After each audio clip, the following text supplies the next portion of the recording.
નમસ્કાર, ગુજરાત 18 લાઈવમાં આપનું સ્વાગત છે. વડોદરા ચૂંટણી વિવાદ, એક બેઠક અને બે મેન્ડેટ એઆઈએમઆઈએમના ઉમેદવારોએ પત્રો નામંજૂર કરવા કલેક્ટર કચેરીમાં કરાઈ ફરિયાદ. વડોદરા મહાનગરપાલિકા સામાન્ય ચૂંટણી વોર્ડ નંબર 1ની સામાન્ય બેઠક માટે all India Majlis-e Ittehadul Muslimeen party દ્વારા એક જ બેઠક ઉપર બે વ્યક્તિઓને પક્ષનું મેન્ડેટ તથા સિમ્બોલ આપવામાં આવ્યા છે. મોહમ્મદ સલીમ મોહમ્મદ સઈદ તથા મિતેશ નગીનભાઈ મકવાણાના વોર્ડ નંબર 1ના ઉમેદવારોમાં ફોર્મ નામંજૂર કરવામાં આવે તેવી રજૂઆત વોર્ડ નંબર 1ના ઉમેદવાર મીરાવતે જિલ્લા કલેક્ટર કચેરી ખાતે ચૂંટણી અધિકારીને કરવામાં આવી. ગુજરાત સ્થાનિક સ્વરાજ્યની સંસ્થાઓની ચૂંટણી માટે ચૂંટણી પ્રતિકો અનામત રાખવામાં તથા ફાળવણી કરવા બાબત અંગેનો આદેશ 2012ની પેટા કલમ 9નો ભંગ કરે છે.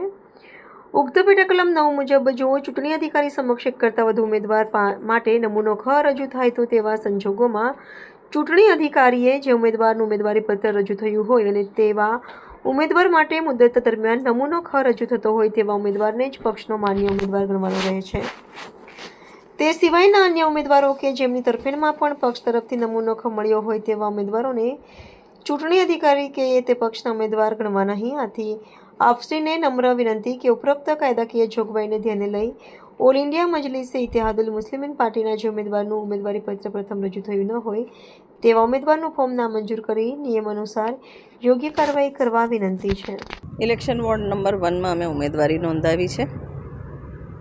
કાલે ફોર્મનું સ્ક્રુટિની થઈ અને આખરી જે કેન્ડિડેટ્સની યાદી છે અમે આજે જોઈ. એમાં અમે એમઆઈએમ પાર્ટીના એક જ બેઠક પર બે વ્યક્તિને સેમ સિમ્બલ ફાળવવામાં આવે એ જોયું. આરપી એક્ટના નિયમ પ્રમાણે જ્યારે આ રીતના એક જ સીટ પર બે વ્યક્તિને મેન્ડેટ આપે તો જે પ્રથમ મેન્ડેટ આવ્યું હોય એ ફોર્મ મંજૂર થાય, એના પછીના તમામ ફોર્મ્સ હોય એ રદ થાય એ લોકોના. તો આ રીતે જે ગંભીર બેદરકારી ચૂંટણી કમિશને કરી છે એ બાબતે અમે કલેક્ટરનું ધ્યાન દોરવા આવ્યા હતા અને એ બાબતે અમે રજૂઆત કરી અને એક સીટ પર બે વ્યક્તિ ના લડી શકે એક જ પાર્ટીમાંથી અને એક જ પાર્ટીમાંથી એક સીટ પર બે વ્યક્તિને સિમ્બલ ના મળે એ બાબતે ધ્યાન દોર્યું છે અને જે સેકન્ડ ઉમેદવાર છે એમનું ફોર્મ રદ કરવા માટે રજૂઆત કરી છે.